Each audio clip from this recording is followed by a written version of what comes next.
What's up? What's up? Welcome to Mr. Parker's Neighborhood. I am Mr. Parker. Today, oh my goodness, today is a special treat for me. First of all, let's go back. If you didn't see Jill Scott and Erykah Badu, they say verses, wasn't no verses. That was a true concert. That was the coming together of two of the finest. Not just looking, but as far as lyrical, writing, singing, playing, oh man, it was good. If you didn't get a chance to see it, look for it, find it, check it out. 2 hours and 45 minutes of oh my God. And you know I'm a Jill Scott fan. I'm an Erykah Badu fan too. But you know I got a chance to interview Jill, and we'll show that later on in the neighborhood. But man, today's show. Yeah, I've been telling y'all about family and relationships and all that. This brother I'm finna bring on, he's from St. Louis. We grew up in Sun Valley, Charlottesville, Castle Point, County Fair, the whole Riverview piece. Oh man, knew him as brother I played with, his big brother, which became my big brother, and he became my little brother. And we'll tell you all that story. But from St. Louis to Central Missouri State to LA. So proud of this young cat. I call him young cat because he's younger than me, so he's a young cat. But this is my brother, my man, Derek Granberry. Call him Smooth, Melody. I just call him Smooth from back in the day. Hey, Smooth, come on through, baby. What's happening? What's happening? What's happening? You know, you D nice in my book. I know you when you was D. Long time ago and many moons. Yeah, man. So, you know, Mr. Granberry, tell a little bit about who you is to the peoples. All right, for the people that may be checking me out for the first time, my name is Derek Granberry. That's the government.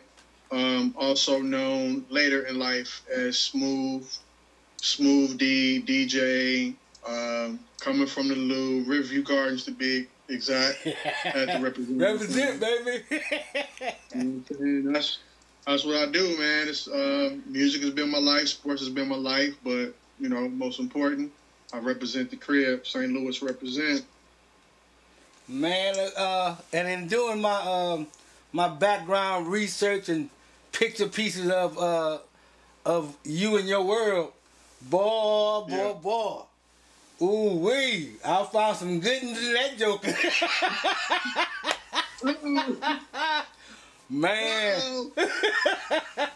How about like I said, man, me and you been partners and family, good Lord, since the early 80s with being under Big Bruh.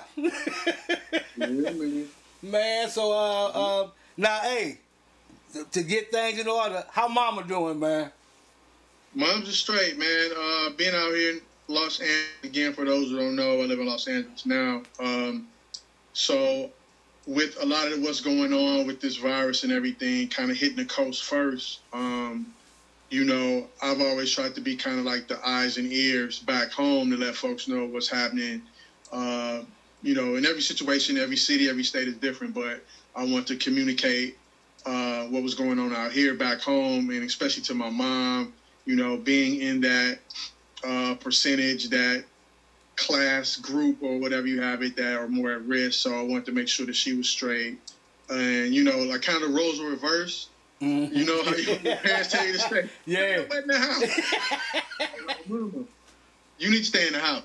So that's been a good thing about that. I mean, you know, she's been home. She's been pretty self-sufficient. We'll get out from time to time, you know, like we all go stir crazy and need to just get outside. So she'll get out in the garden or in the backyard just to kind of get a breath of fresh air, walk through the neighborhood, you know, with a mask on, of course. And then, you know, just enjoying life like the rest of us to the best as we can under these circumstances. Yeah, that's good. That's good, man. I'm glad mama's all right. Hey, man, let's answer the question. How did you end up at Central Missouri State? Cause like I said, I didn't plan on going there, but I happened to be there, and then y'all. So how did y'all, come? Like maybe 7 or 8 of us from my class were going up there. Adrian Holden, Michelle Page. I think Julius, my boy Julius, came up later, but you know, it was a good batch. It was Denise Sims. So we all rode up there together and pretty much landed right in your lap. And I was happy to have my family. We here. Yeah, man. But so it was just so dope to have, you know, to even walk into, you know, not just you, like Sherry Epting, a lot of other Riverview folks that were there. We really felt like, yo, we really got big brothers and sisters here. You know, I can say they gave me a different level of comfort going away from home. But yeah, man, like I said, and it was crazy though when you got there. Mama Show said it though. Watch your brother, cause when you come back this way, I'm gonna have something for you if he ain't alright. Yeah, I never knew that. Man, no, Mama Show say, could you watch your brother, please? But again, like you said, and again that helped me because we have family there. I think that was the real thing that caught other people that was there off guard because we were there as family, and like I say, Sunday nights. We were doing dinner in Ellis. And that's the crazy part about it is because people like took notice, like did y'all like plan this or is it like a movement y'all doing? If they're from Kansas City, Chicago, wherever they came from, they knew Riverview Garden, St. Louis. Yep. Yeah. Now the funny thing is though, when we all played something different, that really made Sunday dinner crazy for everybody else, but for us, it was a normal piece. It was like, this family is what we do.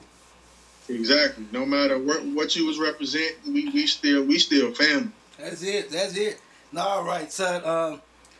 I'm gonna run through a few of these pictures here of some of the people that you met along the way. Before we talk about I'm gonna go show a few. I'm gonna say the majority of them for the end, but let's check these pictures out real quick.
Okay, so graduating.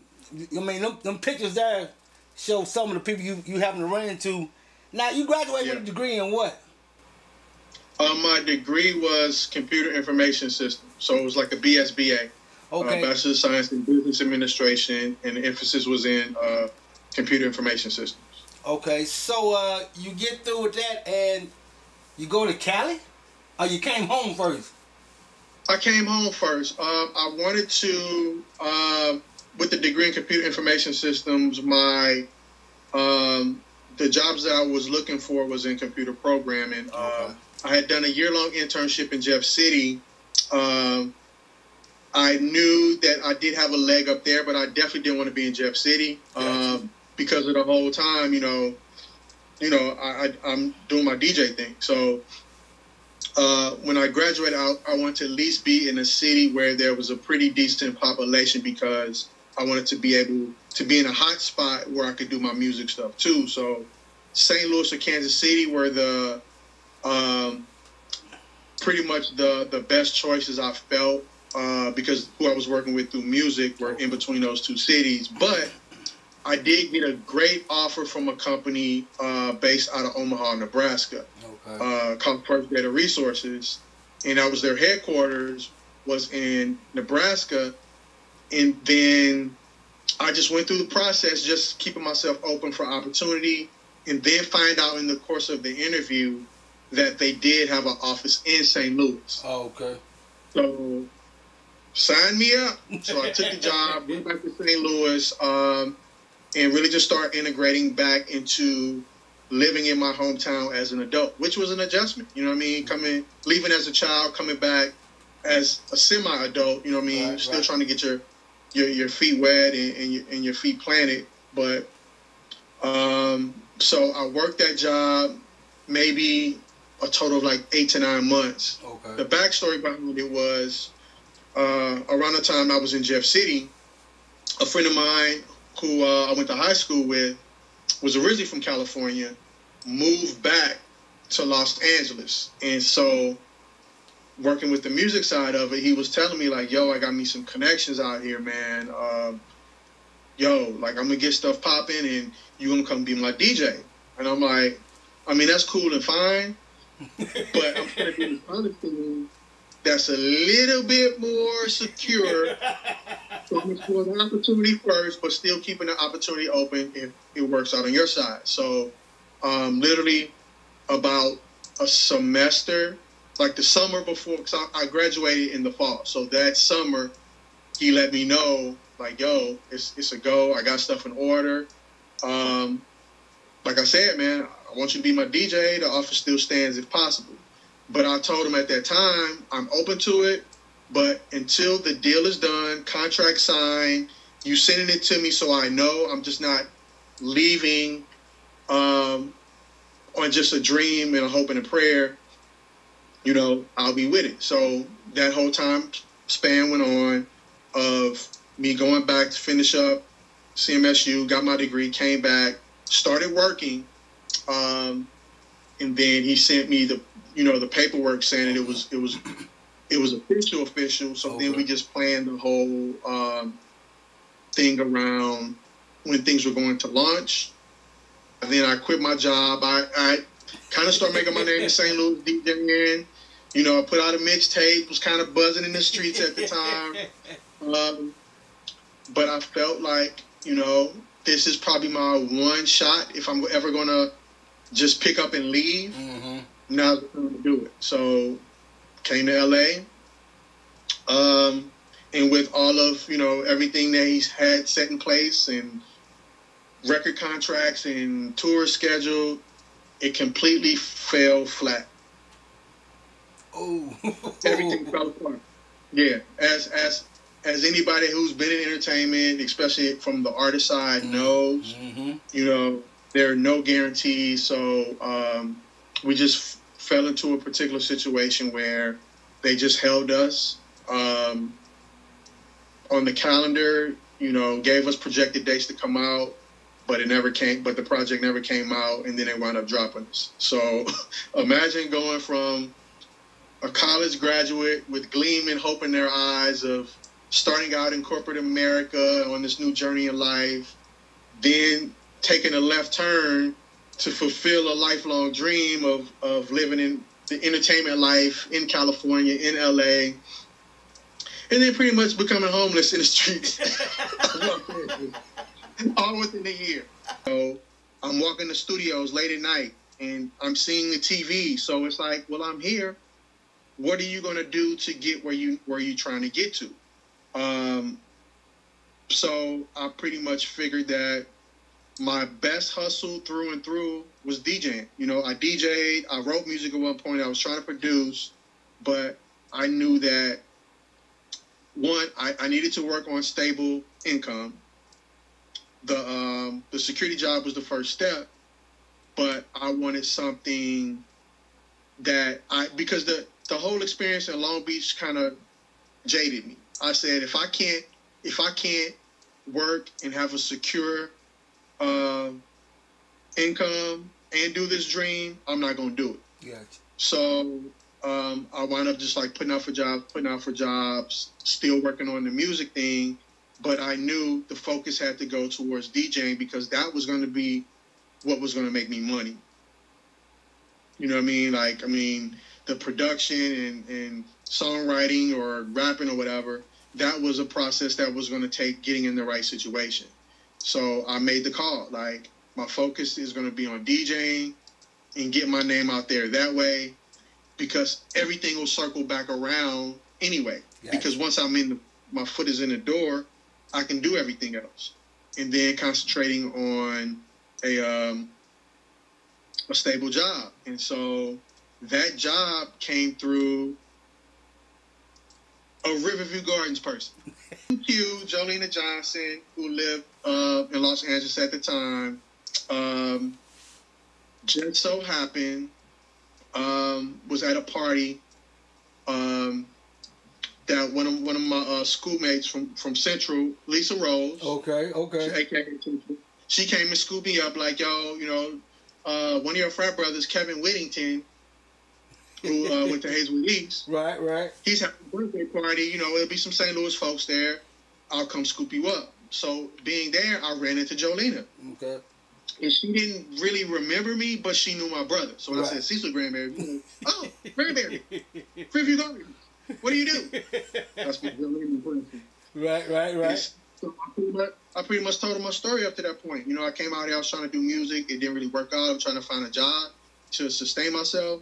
But I'm really focused on this music. So she was like, well, look, I may have some opportunities for you. Give me, you know, here's my number. Give me a call in a couple days. I literally just talked to a friend of mine who does, she was like, what's your background? I was like, computer. She was like, ironically, a friend of mine that I spoke to works in the computer field dealing with law, and they're hiring. So I'll connect you with that situation. And at the time, I was kind of having a living situation as well.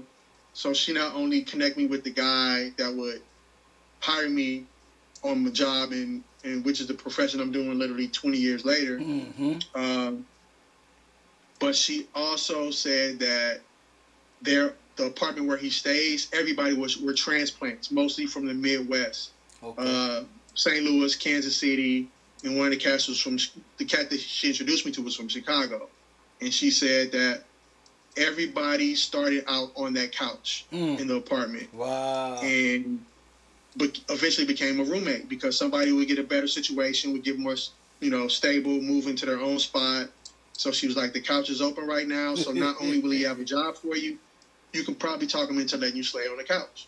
Man. Hey, fam. Man, we just getting started. That's the end of part one. Oh, man. Just the stuff learning about Dee's move and how God moved him to do what he is doing. We're going to hit the whole story, the rest of the story. But till next time, y'all, again, love each other. And like I said, relationships, man. You never know who you sit next to. Hello doesn't cost you a thing. You make connections. Man, it's just crazy. Like I said, we grew up together. Sun Valley, Shortville, County Fair, Riverview Gardens High School, in the band, football, baseball, Central Missouri State, graduation. This man is one of the the DJ. He's a top DJ in California, but he's been known to be on the big stage. From right here, St. Louis, Missouri, Riverview Gardens. He represents St. Louis wherever he go. And we're going to talk some more about that on the next one. Till next time, live a life you love, and you'll love the life you live. Peace.